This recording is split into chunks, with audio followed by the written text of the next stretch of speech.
9 a.m. to 1 p.m. on Saturdays. Home visits and emergency services are also available. Call 448-0100, WhatsApp 276-5213 or visit any of their locations. Cross Street, Roseau, Pickard, Portsmouth, Marigot or Grand Bay. Lafayette House Medical Laboratory. My choice, your choice, our choice.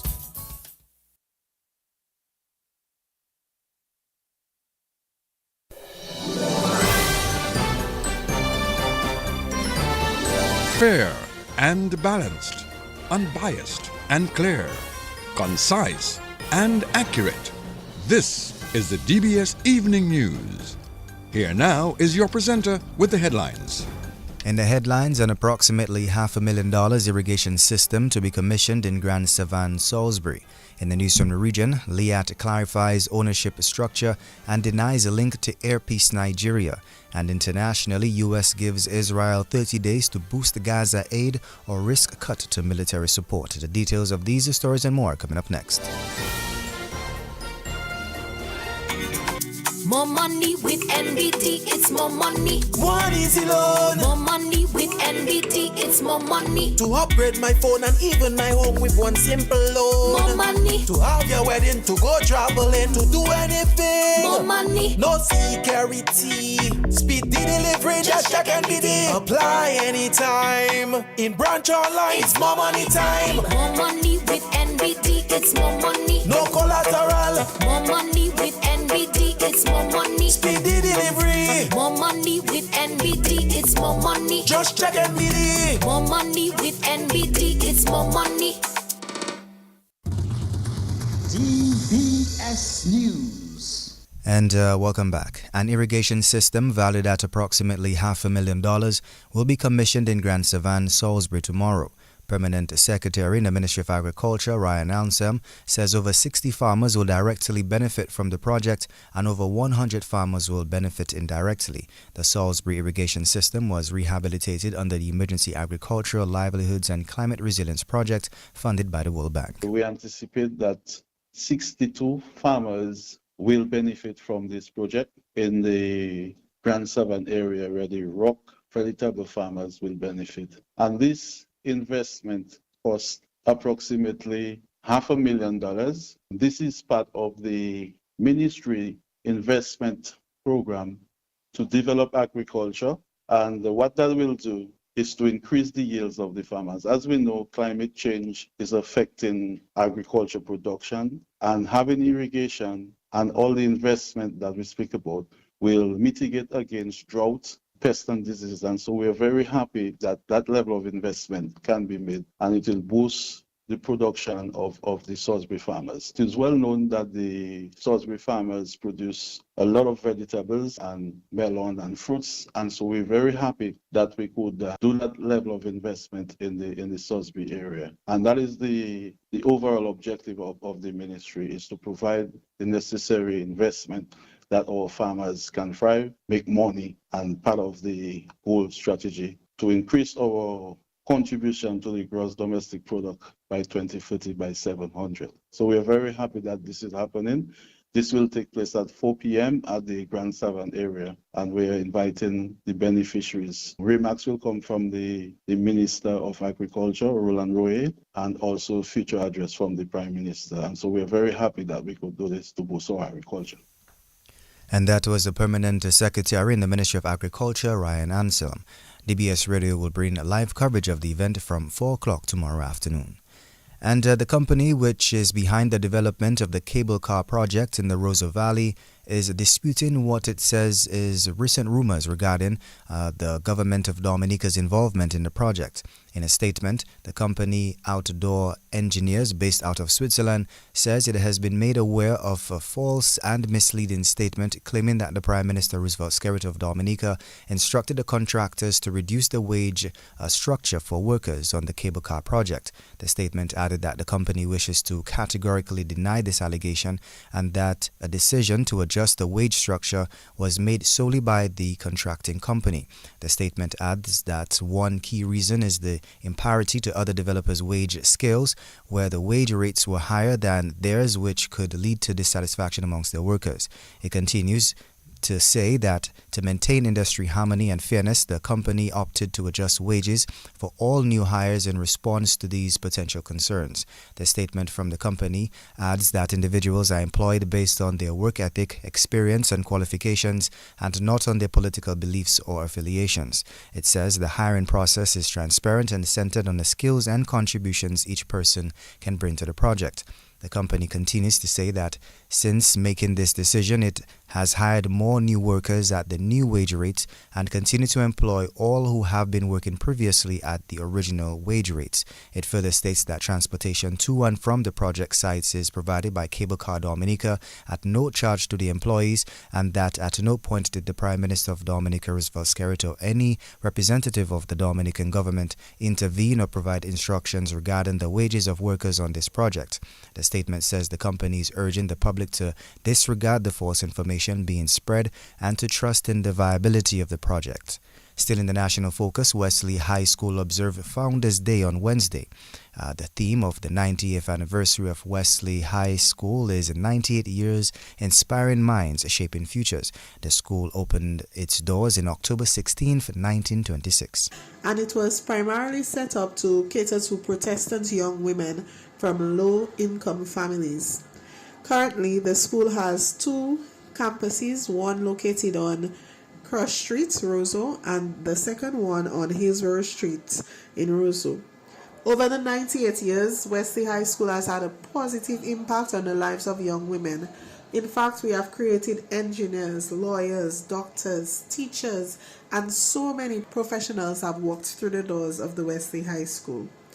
Currently, we have a dedicated and highly qualified staff of 19 teachers. Also, we believe in the holistic formation of our girls, so there are several clubs that cater to the different interests of our girls. For this year's Founders Day celebration, we will be having a church service at the Bethesda Methodist Church starting at 8:30 a.m. on Wednesday, October 16th. There, the girls will receive the opportunity to display their talents, whether it's in song, in dance, in poetry, and will also learn more about the rich history that Wesley High School possesses.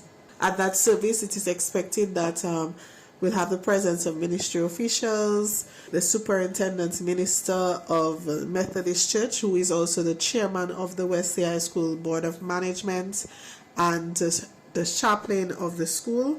And we will also have with us alumni, past girls who are still very connected to the school.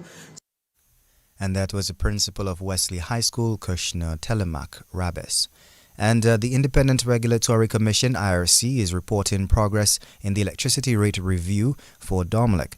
Communications specialist of the Independent Regulatory Commission, or IRC, Donna John Baptist, says Domlec's 5-year investment plan and revenue requirement are being discussed. The electricity rate review for Domlec is progressing this quarter. So far, the Commission has hosted 2 public consultations on Domlec's tariff proposals. The IRC has begun consultation on 2 additional tariff proposals by Domlec. These are Domlec's 5-year investment plan and Domlec's revenue requirement. The consultation on Domlec's 5-year investment plan will determine Domlec's investing activities for the planning period under review and the value of investment to be factored in the company's regulated rate base.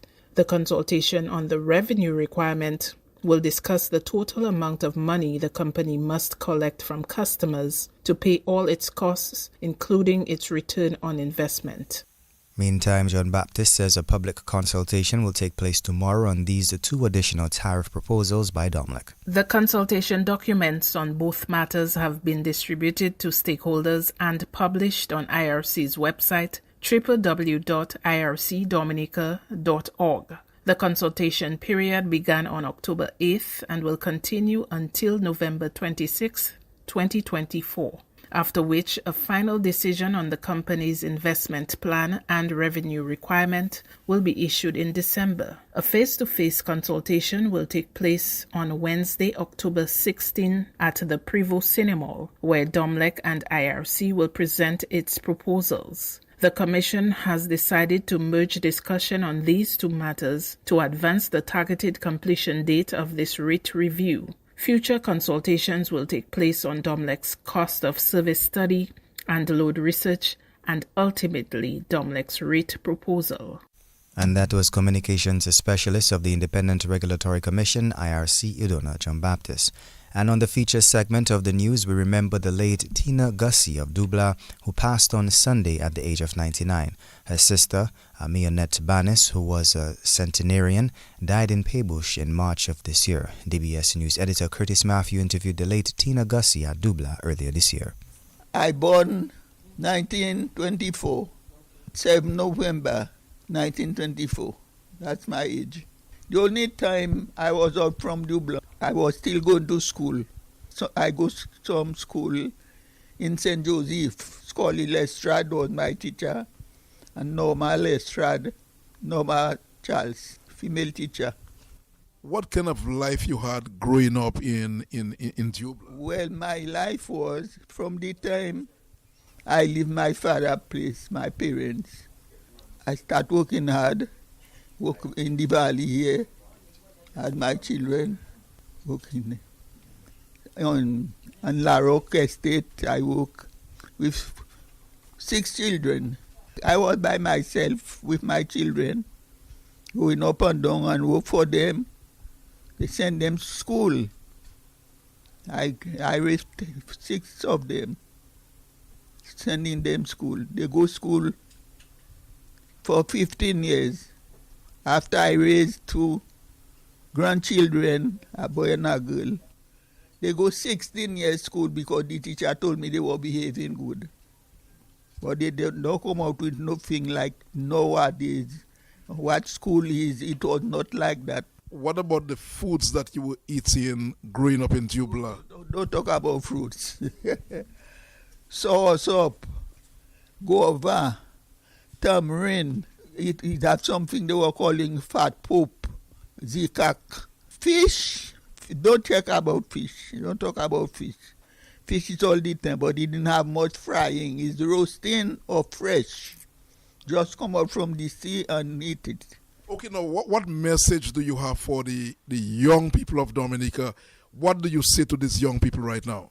Well, the young people I would tell them is they must have respect for people because it's so we raised to obey when you're doing something wrong to somebody will tell you not to do it, it is not.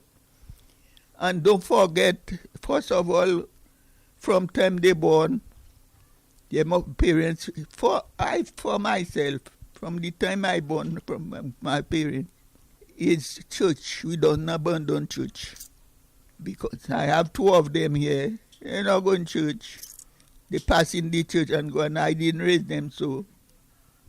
So I tell them you must have in your life is God you have to have in your mind. If you have God in your mind, those kind of crimes they're doing right now, they would not be doing it. Okay, so Martina, I'm going to ask you a last question. So your name is Tina Gussie. I see they say you have the Miss Tina Gussie. Could you explain that to me? I see they call you Miss Tina Gussie. Yes. Well, because I'm always by myself. I'm not married.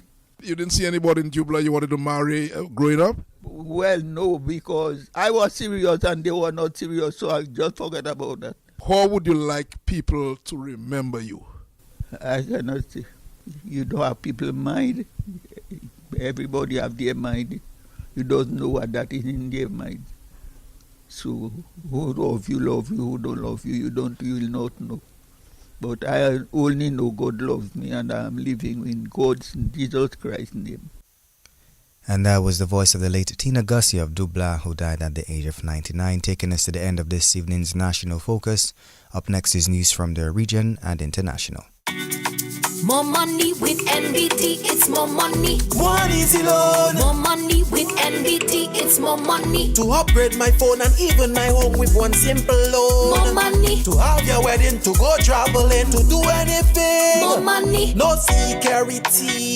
Speedy delivery, just check NBT. Apply anytime. In branch online, it's more money time. More money with NBT, it's more money. No collateral. More money with NBT, it's more money. Speedy delivery. More money with NBT, it's more money. Just check NBT. More money with NBT, it's more money. DBS News. And welcome back. Liat 2020 has issued a statement addressing recent speculation and misinformation regarding its ownership and structure. This clarification comes in the wake of news surrounding Alan Onyema, the chairman and CEO, as well as founder of Airpeace Nigeria. Onyema is facing allegations of obstruction of justice for allegedly submitting false documents to the government. This action was reportedly an attempt to end an investigation that had previously resulted in charges of bank fraud and money laundering against him. In light of these developments, Liat 2020 stated that it aims to provide clear and accurate information to its customers, partners, and stakeholders. Internationally, the U.S. has written to Israel, giving it 30 days to boost humanitarian aid access in Gaza or risk having some U.S. military assistance cut off. The letter comes amid a new Israeli offensive in northern Gaza that has reportedly caused a large number of civilian casualties. It says the U.S. has deep concerns about the deteriorating humanitarian situation, adding that Israel denied or impeded nearly 90% of humanitarian movements between the north and south last month. The U.S. is by far the biggest supplier of arms to Israel, and the Israeli military has relied heavily on U.S.-supplied aircrafts, guided bombs, missiles, and shells to fight the war against Hamas in Gaza over the past year. Well, this is the end of the news. Up next is sports. Covering the nation and beyond, DBS Sports Report. What's on your back-to-school checklist? Fast, reliable internet, a free Chromebook, a smartphone. With Flow, you can check everything off your list. Sign up for broadband and get 25% off Turbo plus 6 months or free Chromebook while stocks last. And if you need a new phone, our postpaid bundles offer smartphones for just $4. Make back to school easy with Flow. Visit discoverflow.co for details. And welcome to your DBS Evening Sports for today. Head coach of the senior men's national football team, Ellington Sabin, believes Dominica can turn things around in their CONCACAF Nations League matchup with Bermuda this evening. The two teams will meet at 6:30 tonight. Dominica were beaten 6-1 in the first leg on Saturday. Coach Sabin says the team has made some adjustments. Well, we have put the first game behind us and we're looking forward to the next game. We have made some adjustments to the team as regards to personnel and style of play, so will be another test of the national team's resilience, and we'll look at the players' ability and see how well they perform in the game tomorrow. You had a good training session before the final game. How did it go? Well, it went well. I mean, the players were receptive to the information that they received and they executed to the best of their ability, and we, like I said, we're looking forward to just that test tomorrow in the game. What would you want to say to the Dominican public as they look forward to the second game? You've lost, yes, but you've put that behind you. The team seemed well gelled together, but the Dominican public needs to say something. You want to say something? Well, like as always, continue supporting us. As I always say, we always go out aiming to do our best. The last game and the last outing wasn't the result that we expected, nor we saw coming, but I mean, we don't expect it to repeat itself tomorrow. We're going to go tomorrow and make a conscious effort to do better and to try and get a positive result in the game tomorrow. And that was the head coach of the senior men's national football team, Ellington Sabin. Meantime, Coach Sabin has made some changes to the starting lineup. Chad Bertrand makes his return to the team after serving a one-match suspension, but Brian Thomas will miss out as he is suspended after receiving a red card in the last match. The starting lineup is Glenson Prince, Rufferson Pierre-Louis, Eustace Marshall, Marcus Bridas, Giles Mitchell, Chad Bertrand, Odell Laville, Malachi Bonney, Troy Drules, Savio Anselm, and Travis de Joseph. Still in sports here this evening, Kiana Joseph got a maiden T20 half-century at the Haley Matthews, and Haley Matthews was her usual self. So let's say that one more time. Kiana Joseph got a maiden T20 half-century, and Haley Matthews was her usual self with bat and ball to lead the West Indies into the semi-finals of the ICC Women's T20 World Cup as they beat England for the first time in 6 years on Tuesday. That's today. England posted 141 for 7 in their 20 overs, batting first. Nat Shiva Brunt top scored with 57. Afi Fletcher bagged 3 for 21. Haley Matthews 2 for 55. The Windies, looking for 142 to advance to the semi-finals, got an opening stand of 102 between Haley Matthews and Kiana Joseph. Joseph smacked 52, Haley Matthews 50, and Deandra Doughton 27 as the Windies crossed the line. And that is a vital win for the West Indies. The first time they've defeated England since 2018 in the Caribbean. First victory in 14 matches against this opponent. No Stefani Taylor, no problem for Haley Matthews' young and experienced group. They are into the semi-final of the ICC Women's T20 World Cup 2024 for the first time since 2018. Kiana Joseph, player of the match, as Windies women's captain is Haley Matthews. Well, I just wanted to beat ball and I was real aggressive at the start and I just take that aggression all the way through to my innings. A first time for you to cross 50 in T20 internationals. How good does it feel to do it in such a pressure game? I feel real happy and I just want to thank the Lord, and I couldn't do it without Jesus Christ, and my teammates out there supporting me all the way. So I'm real thankful. And what does it mean to get into the semi-finals? It means a lot to us.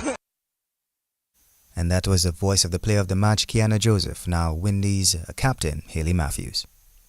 I don't think many people had us reaching that point in the tournaments, and look, I think I'm just incredibly proud with the group. We were up against all odds today, and just the way we came out in the first half with the ball, and then to put on a performance like that with the bat. Kiana Joseph scoring her first ever 50 for West Indies, and just what a time to do it, man. Seemed like you have a real understanding of what the best tactics are for your team. I was surprised at the toss, and I asked you about you guys putting them in, and you said, no, we're happy to chase, and you're not sure about the pitch. It looked like the pitch changed almost. Yeah, I think probably for the first 6 or so overs for our innings, when we were batting, it definitely did probably slide on a bit more. But look, I think we've been pretty successful chasing for the entire year, not even just the tournament, and we back ourselves to be able to go out there and hopefully knock off whatever runs are put on the board. And that was West Indies women's captain Haley Matthews. The Windies have topped the group and will play New Zealand in the semi-finals on Friday.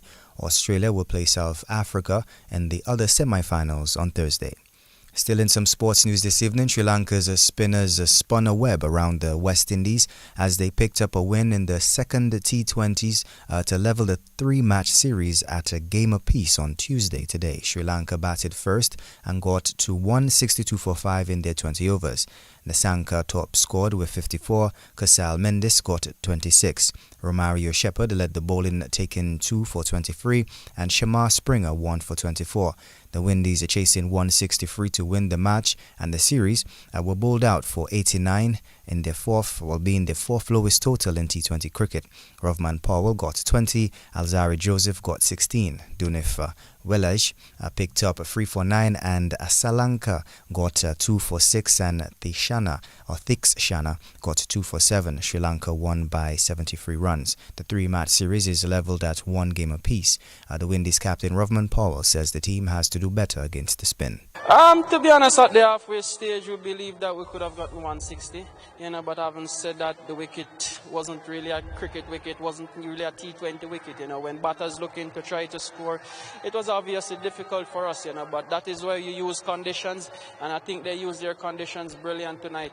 So what kind of batting plan or what kind of strategy do you think you need to adopt, because very different to the first game playing spin here? I think it's just a case of us not reaching for the ball as much as we did tonight.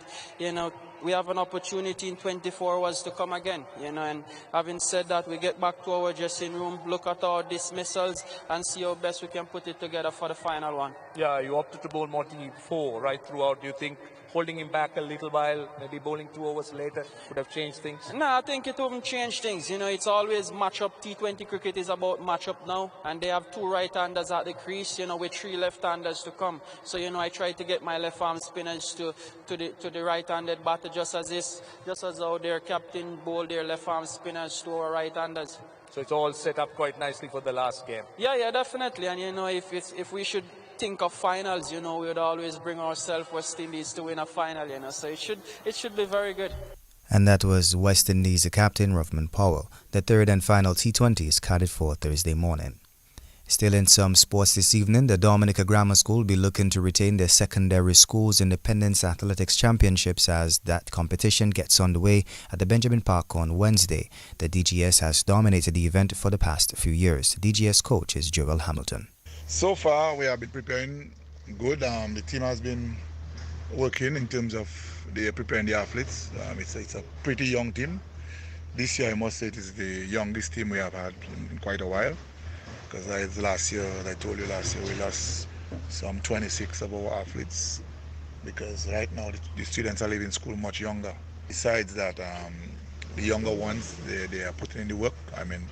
The Independence Meet is more like a test to see where we are at in terms of starting to really prepare for the season, because the ultimate goal of every young athlete at that age is to represent their country at the character level. So I think this is what we are really working towards in terms of preparing quality athletes. In terms of the place to prepare the athletes, it is not good. Our athletes, and I think we need to treat them better in terms of giving them a place to train, so that we can get the best out of them.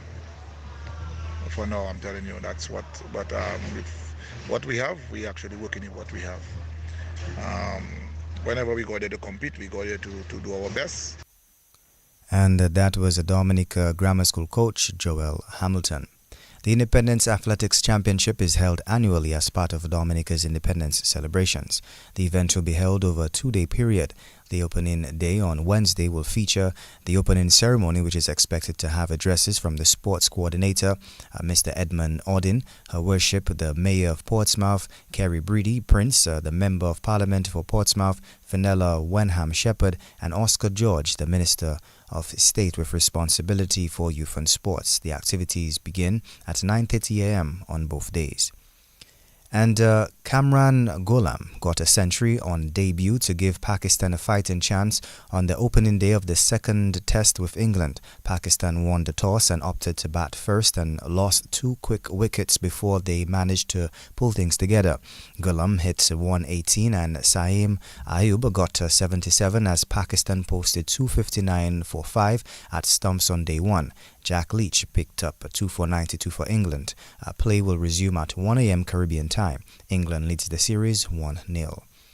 And the Bangladesh Cricket Board have appointed former West Indies coach Phil Simmons as their new head coach. Simmons will arrive in Bangladesh on Wednesday to join the team in preparation for the ICC World Test Championship Series against South Africa. Simmons, who is replacing the current coach Shadika, who has been suspended for disciplinary reasons.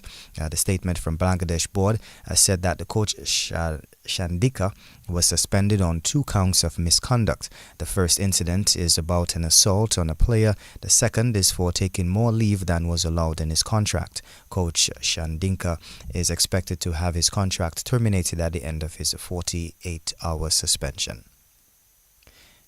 And finally, in sports this evening here, Minister with responsibility for sports, Senator Oscar George, says that government is continuing its efforts at enhancing and modernizing sporting facilities within the communities across Dominica. He says this is part of government's broader vision of encouraging greater participation in sports by the youth and at the grassroots level, which can ultimately translate into improvement in the quality of local leagues and national teams. So we have identified a number of playing fields across the island where we would see upgrades to the actual playing surface or the introduction of high-quality lighting fixtures in the first phase. So far, Upgrades have been completed at the Vickers playing field, the Mahu playing field, the Grandfond playing field, the Anzime playing field, the Belvish Open playing field, and the Lac Plain playing field. Work is still ongoing at the Soufriere playing field, the Centre playing field in Granby, and the Granville playing field in Portsmouth. Advancements will also be done to the Daly's playing field, while a number of community hard courts will be developed to facilitate sports such as basketball, netball, and volleyball. And that was Minister with Responsibility for Sports, Senator Oscar George, taking us to the end of this evening's News and Sports. A special thanks to the DBS News and Sports team and link person, DJ Halo Boy.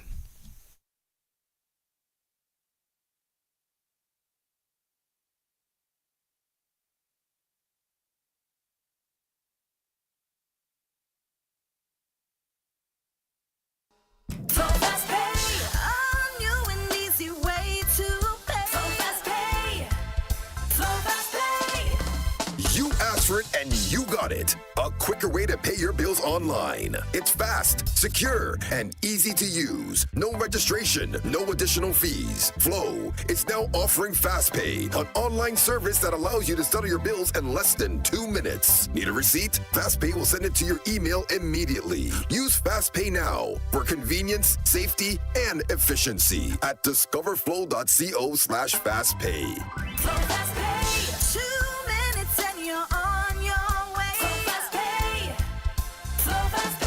Flow is keeping you connected.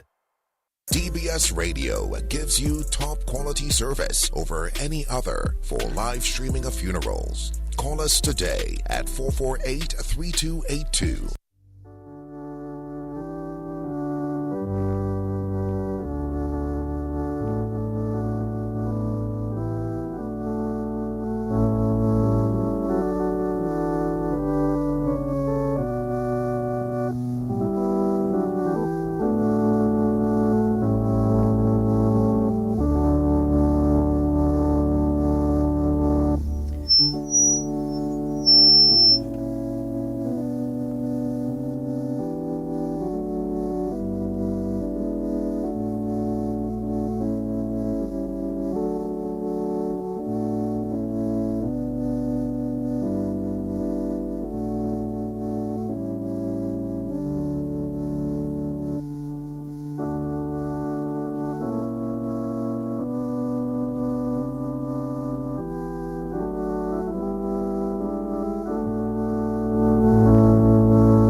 Good evening, welcome to the evening edition of the DBS Radio Community Bulletin Board. It is the 15th day of October 2024. We begin with the evening edition of the DBS Radio Death Announcements.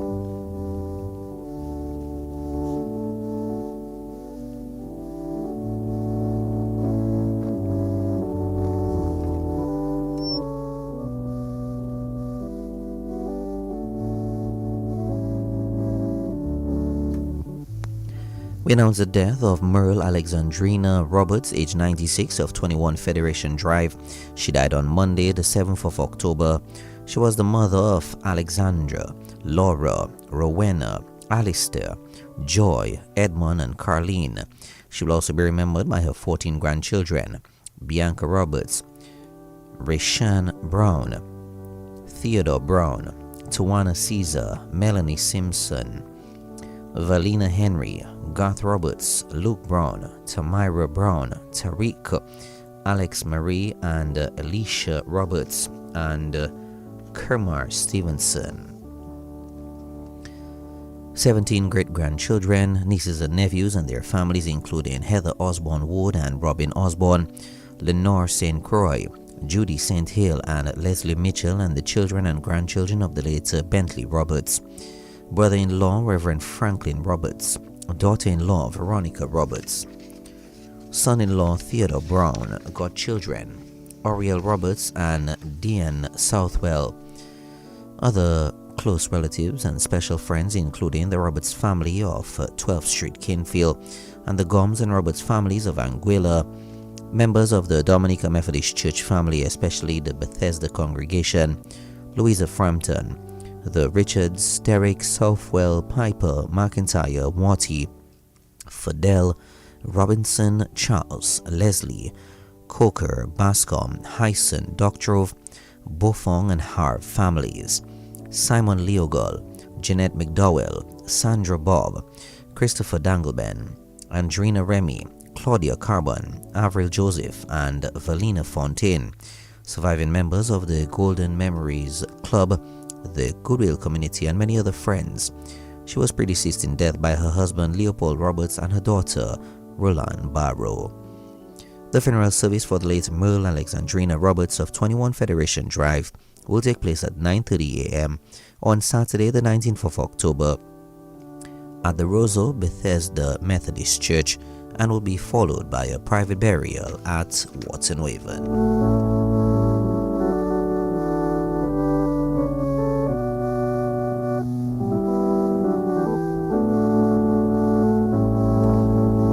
We announce the death of Osmond Francis, better known as Mocktail, age 69 of Soufriere.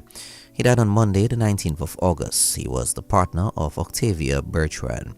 He was the father of Crisborne, Osborne, Osmond Jr., and Bradley Francis.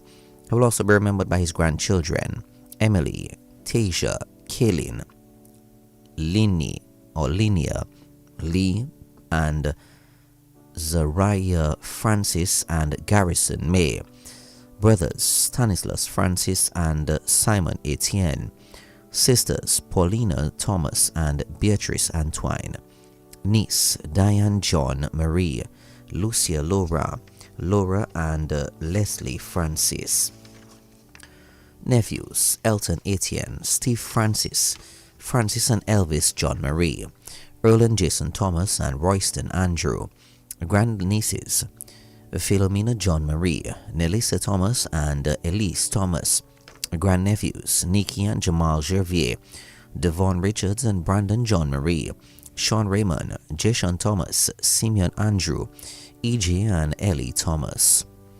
Daughters-in-law Veronique Martyrin Francis, Eloris Francis and Angelina Francis. Cousins including Estelle Bellot.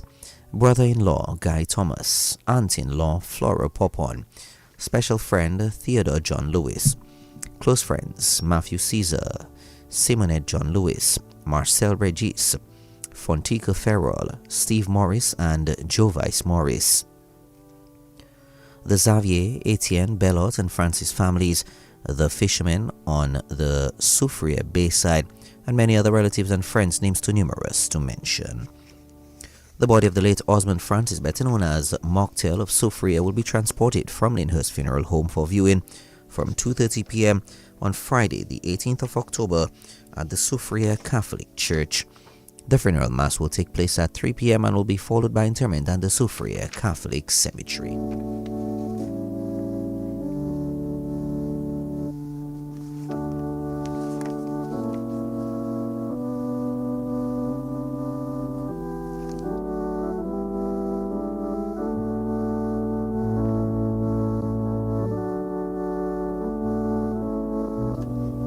We announce the death of Byron Charles, better known as Biggie, age 34 of Bolom Grand Bay.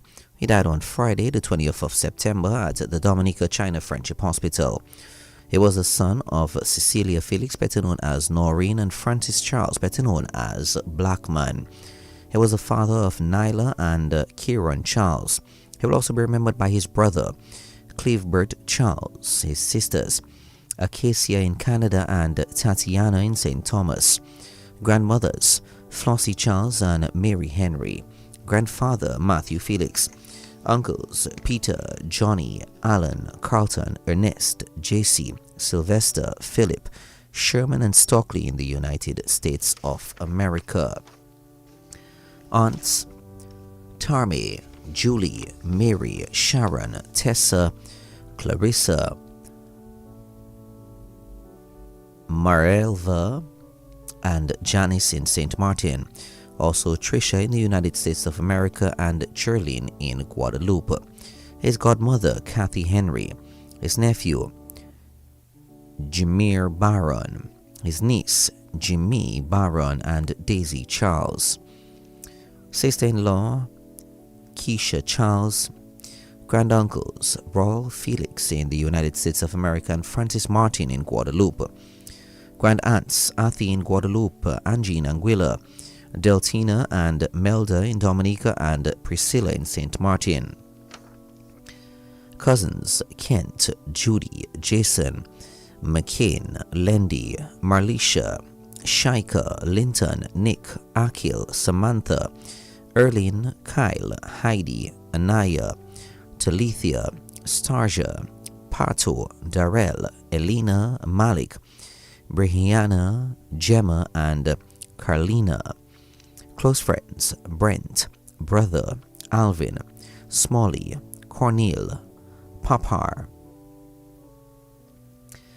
Nickroy, Guyver, Kiki, Nani, Trisha, Mati, Bolo, Carrie, Raymond, Carr, or that should be Carr York, Delvin, Tina Sif, Danny, and Shabien. Relatives and friends including Didier, Karen, Milan, Elaine, Bertha, Martin, Gillian, Artie, Sister, Gelo, Senior, Lynn, Dandy, Junior, Nicky Boy, Digdale, Seacat, Carmen, Christopher, Frank, Claudius, Randy, Katie, Fifi, Marlene, Doncy, Oji, Milen, Davia, Carlton, Kurt, Bevo, Kiba, Courts, Abina, Brendalee, Paula, Elaine, Sandra, Juki, Joyce, and Maitha. Neighbors, the entire Bolom community, and also the Felix, Martin, Angol, Charles, John Lewis, and Ambo families in Montin, Grand Colibri, Salisbury, and Grand Bay, and other relatives and friends, names too numerous to mention. The body of the late Byron Charles, better known as Biggie of Bolom, Grand Bay, can be viewed from 1:30 p.m. on Friday, the 18th of October at the Grand Bay Catholic Sacred Space. The funeral mass will take place at 2 p.m. and will be followed by interment at the Grand Bay Catholic Cemetery.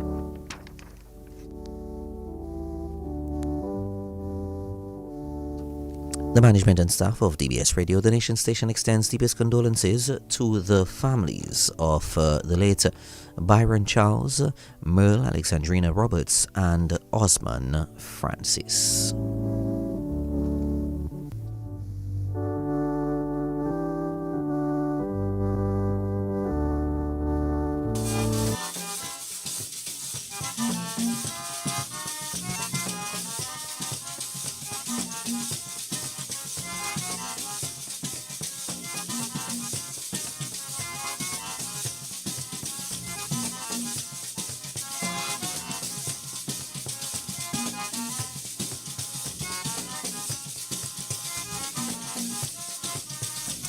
Let's now bring you this evening's presentation of the DBS Radio Community Bulletin Board, the general announcements on the DBS Radio Community Bulletin Board.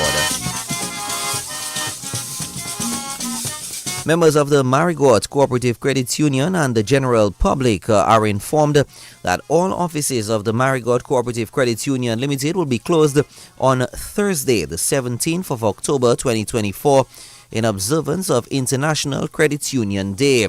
Normal operations will resume on Friday, the 18th of October 2024. Management and staff apologizes for any inconvenience that may be caused as a result. MCCU, a beacon of hope serving the Northeast.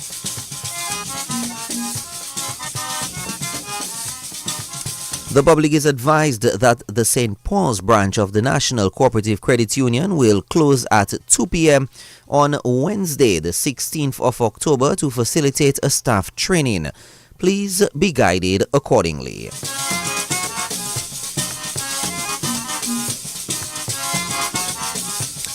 The public is advised that in observance of International Credit Union Day, all branches and offices of the National Cooperative Credit Union will be closed on Thursday, the 17th of October. Members are encouraged to make use of the self-serve and convenient services available to manage their accounts during this time. NCCU locations will reopen on Friday, the 18th of October. Please be guided accordingly. The public is informed of road closure for blasting operations at the terminal area at the western part of Wesley on Wednesday, the 16th of October 2024 between 3:30 p.m. to 5:30 p.m. Please be guided accordingly.